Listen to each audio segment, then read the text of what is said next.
c'est la romance de Paris. Au coin des rues, elle fleurit. Ça met au cœur des amoureux un peu de rêve et le ciel bleu. Ce doux refrain. Oui, alors pas que les Parisiens, Sarah, vous êtes d'accord? Willy Ronis a marqué bien sûr tous les Français et au-delà d'ailleurs de nos frontières, bien au-delà. Au-delà, mais on le classe dans les 5 photographes français calculés à l'international. C'est vrai que ces clichés, on donnait un autre visage de Paris. Mais c'est grâce à ces clichés qu'on a des clichés en tête quand on dit ça, cette espèce de Paris carte postale. Voilà. Il a bien fallu que quelqu'un crée ces cadres pour qu'on ait cette image de Paris, de ce gamin qui court avec une baguette à la main, d'amoureux qui regardent comme ça au loin la Bastille et on voit tout Paris. Ces photos en noir et blanc qui nous ont marqués et qui figent comme ça la plus belle image, les plus belles images de Paris à l'intérieur de toutes les têtes, qui fait rêver dans le monde entier de ce qu'on peut s'imaginer de Paris. Ce sont grâce à des photographes comme ça. Alors, si on en parle aujourd'hui, Sarah, soyons d'accord, c'est parce que ces clichés, ces photos sont exposées à Paris même. À quel endroit? Pavillon Carré de Baudouin, dans le 20e arrondissement, qui fête ses 20 ans. Et pendant tout l'été, jusqu'à fin septembre. Absolument, jusqu'à fin septembre. Donc, il y a une phrase simplement que je voudrais vous dire de Willy Ronis. Il dit « Je ne crois pas du tout qu'une fée spécialement attachée à ma personne ait, tout au long de ma vie, semé des petits miracles sur mon chemin. Je pense plutôt qu'il en éclot tout le temps et partout, mais nous oublions de regarder. Quel bonheur d'avoir été si souvent les yeux dirigés du bon côté. » Dirigez vos regards du bon côté, regardez. Hop.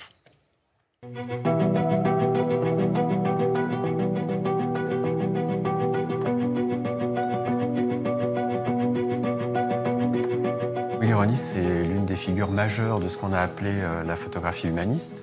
C'est quelqu'un qui est né en 1910 et qui est mort juste avant d'avoir 100 ans, donc il a couvert pratiquement tout le siècle. Cette photographie humaniste, c'était une photographie qui était proche des gens, de tous les jours. C'est quelqu'un qui s'est senti frère parmi d'autres hommes. J'ai la mémoire de toutes mes photos. Elles forment le tissu de ma vie. Et parfois, bien sûr, elles se font des signes par-delà les années.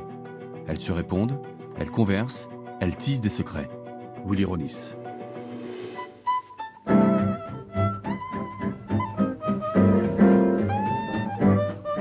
L'exposition s'ouvre avec une grande salle qui est consacrée à Belleville-Ménilmontant, qui a été un de ses quartiers de prédilection.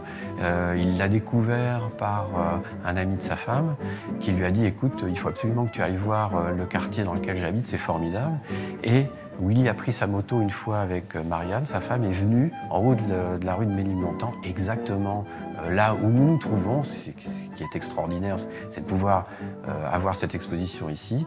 Et il a découvert un village avec des gens qui vivaient proches les uns des autres. Et il a fait un travail absolument admirable qui a débouché sur un livre qui est paru en 1954 qui s'appelait Belleville-Ménilmontant. Parfois, les choses me sont offertes avec grâce. C'est ce que j'appelle le moment juste. Je sais bien que si j'attends, ce sera perdu, enfui. Il y a une salle qui est consacrée à un travail de nu, qui sont des nus absolument délicats, qui est absolument merveilleuse. Il a travaillé beaucoup l'autoportrait. Il y a une partie qui est consacrée au mouvement ouvrier.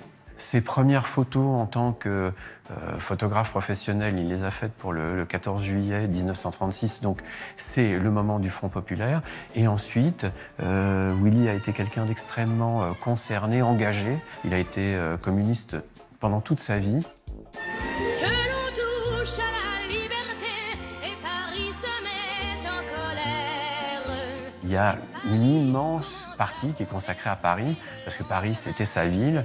Il a fait des photos qui sont restées dans l'imaginaire maintenant collectif. Vous allez venir dans un quartier qui est un quartier formidable, un lieu, vous le voyez, qui est si beau, et vous allez être émerveillé et par l'œuvre et aussi par l'homme.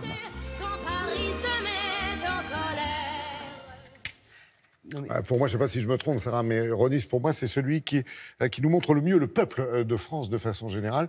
Et puis, ce qui est étonnant, c'est qu'à chaque photo, voilà, qui est un cliché, normalement c'est figé, maintenant, il y a, comme vous dites, il y a de la vie, il y a une vraie scène, quoi. C'est ça, c'est-à-dire que c'est non seulement Paris, ce qu'on appelle Paris carte postale, mais aussi la vie de tous les Parisiens.